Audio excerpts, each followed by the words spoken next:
अब हामीले political party खोल्नुको अर्थ चाहिँ हामी इलेक्सनमा जाने भनेर चाहिँ कदापि हैन। यो एकदम क्लियर होस्।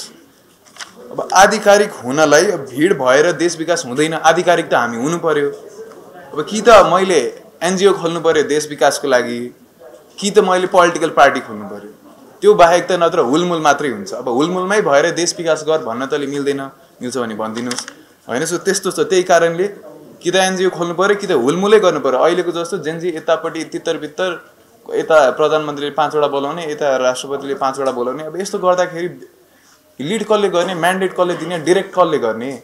हैन एउटा चाहियो नि। पहिला लिड हेडलेस भन्नेर चाहिँ हामीले के पायौं त अहिले? सबैजना छरिएको छ। सरकारले कसको कुरा सुन्ने?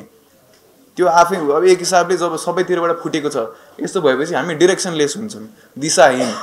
त्यो भए पनि देश कसरी विकास हुन्छ? त्यो कारणले हामीले चुनावमा जाने भनेर हैन कि हामीले संगठित रूपमा जाउँ।